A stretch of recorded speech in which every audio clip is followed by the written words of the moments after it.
Welcome to this explainer.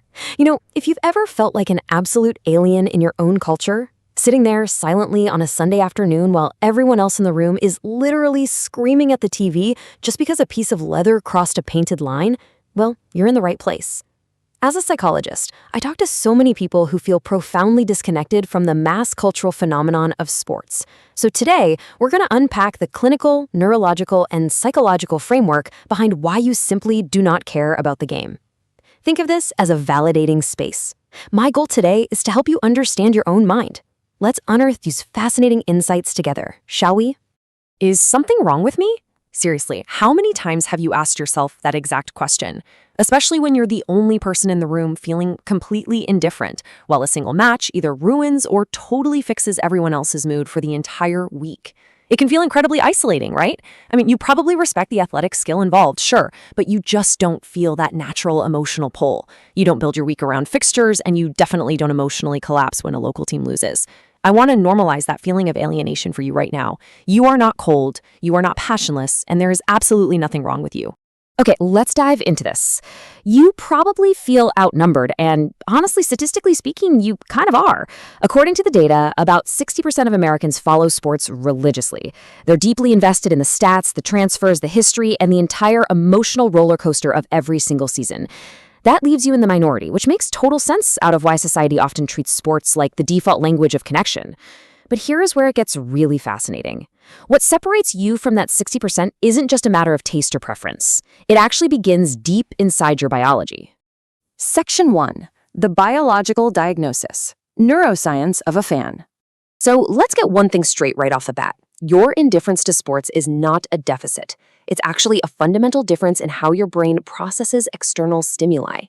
When we look at the neuroscience of a sports spectator, we're looking at a brain that is responding to very specific ancient triggers. For thousands of years, humans have been intensely tribal creatures. Being part of a group literally meant survival. Fast forward to today, and sports act as our modern tribes. When a fan watches their team, their brain gets flooded with oxytocin. That's the exact same bonding hormone that makes you feel love for your family. Their brain is quite literally tricking them into feeling a deep, tribal connection with 11 millionaire strangers running around on a field. If you aren't feeling this, it's just because your brain isn't artificially activating this tribal bonding mechanism for a spectator event. But wait, there's more. Beyond oxytocin, there is this massive neurochemical engine driving the sports fan, and it's dopamine. Think about it. Sports are built entirely on uncertainty. Will there be a last-minute goal? A shocking underdog upset? Every single play delivers these constant microdoses of anticipation and reward. In psychology, we call this intermittent reinforcement. It's the exact same unpredictable reward schedule that makes slot machines so wildly addictive.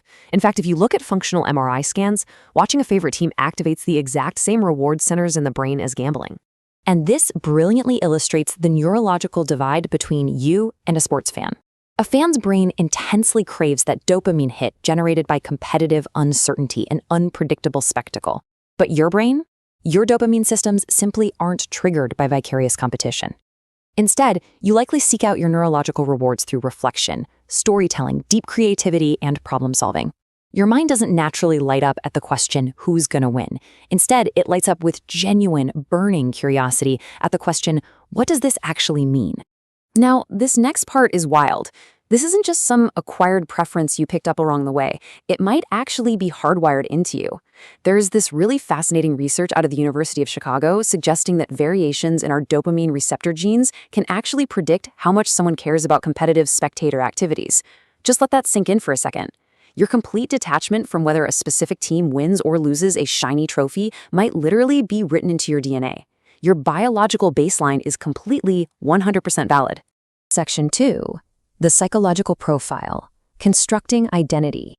Okay, so moving from neurobiology over to psychology, how do you go about constructing your identity if you aren't relying on the massive prepackaged cultural scaffolding that sports provide? In sports psychology, there's a really well-known concept called burgeoning. That stands for basking and reflected glory. This is exactly what happens when a fan's team wins and they instinctively do that little pronoun switch, saying, we won. They're claiming a totally external victory as a deeply personal one. If you don't obsess over sports, you are way less likely to engage in this kind of psychological distancing. Your brain simply doesn't require these external, unrelated victories to feel complete or successful in the world. I really want to reframe your lack of fandom as a massive psychological win here. You actually have a healthy resistance to what we call emotional outsourcing. Think about it. So many fans allow their entire day or even their whole week to be ruined by a game. They hand over immense emotional power to an external event involving total strangers they have never even met. By keeping strong emotional boundaries and maintaining a stable self-concept, you're actively protecting your inner peace. Your self-esteem relies on factors you can actually control rather than the bounce of a ball. And let's look at how this builds into your broader worldview too. Because you don't rely on burging, you naturally exhibit much lower tribal instincts. A 2019 study actually found that people with low sports interest showed significantly less us versus them thinking. Because your identity isn't tied up in an arbitrary group color or some city franchise, you don't just automatically hate an opposing side. Your self-concept remains highly consistent across the board, which makes you far more individualistic and way less prone to groupthink. Section 3. Empathy reallocation. Capacity for deep care. Now, what's really interesting about this slide is how it busts a pervasive myth. There's this lingering idea out there that non-sports fans are somehow passionless or emotionally distant. That couldn't be further from the truth. In psychology, we understand that every single human has a limited capacity for deep care, energy, and empathy. The contrast in relationship dynamics here is striking. Sports fans heavily engage in parasocial investment. Basically, they build intense, completely one-sided relationships with teams and players who will never, ever know they exist. You, on the other hand, you demand direct engagement. You prefer investing your emotional energy where there is actual reciprocity, where your care truly matters to the outcome, and where you're an active participant rather than just a passive spectator in the stands. We can actually clearly map out this empathy reallocation. Where a hardcore fan is seeking spectacle, crowd energy, and loud noise, you are actively seeking out nuance and deep, meaningful conversation. While they are focusing entirely on public competition and measurable scoreboards, you find yourself drawn to the rich inner world, human psychology, complex ideas, and stories. You aren't devoid of excitement at all. You are simply directing your profound emotional intensity toward entirely different yet equally valid avenues of the human experience. And guess what? The clinical data totally backs this up.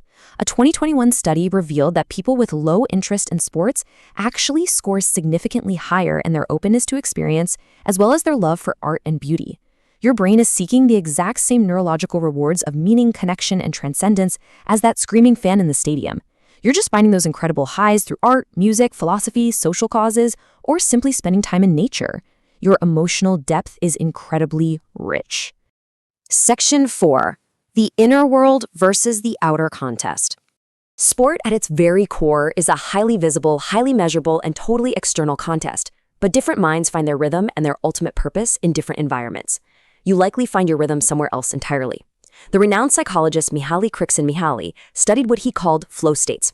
These are those beautiful, almost magical moments of complete and total absorption in an activity. While a sports fan might find their flow state observing a bitter rivalry on a screen, you achieve optimal experience through internal, active pursuits. Whether that's reading a really complex novel, losing yourself in a creative project, pursuing some kind of scientific discovery, or deeply cultivating a personal relationship, your flow state comes from creation and engagement, not mere observation. So the crucial point is this. By stepping away from sports culture, you are effectively rejecting a culture of performative enthusiasm. You just don't enjoy environments where you feel forced to perform excitement for the sake of the group. And honestly, by avoiding 3 hours of performative emotional exhaustion every Sunday, experiencing someone else's struggle on a field, people like you report feeling significantly more present in your own life. You are fully engaged in your own personal narrative, rather than watching someone else's. Section 5. You are not broken. Perfectly calibrated. As we wrap up this explainer, I want to leave you with a really warm, affirming summary. The way your mind works, the way it naturally seeks out meaning, and the way it protects its emotional boundaries, it's all part of a perfectly calibrated psychological framework. You really don't need to force yourself to care about a scoreboard just to be a deeply passionate, engaged human being. I want you to internalize this quote right here. You're not broken, you're not boring, you're just playing a different game. Your brain's reward system, your tribal instincts, and your empathy allocation, they are functioning exactly as they are meant to for your unique personality. So the next time someone asks you about a game you didn't watch, just remember that your indifference is simply a testament to where you have consciously chosen to place your valuable attention. So I'm going to leave you with this provocative thought. What if playing a different game is actually your greatest psychological advantage? By not outsourcing your emotions, by avoiding that toxic us versus them tribalism, and by investing in the rich reciprocal reality of your own inner world and your direct relationships, you might just be navigating the human experience with a profound advantage. So embrace your individuality, protect that emotional energy, and keep playing your own game. Thank you so much for joining me for this explainer.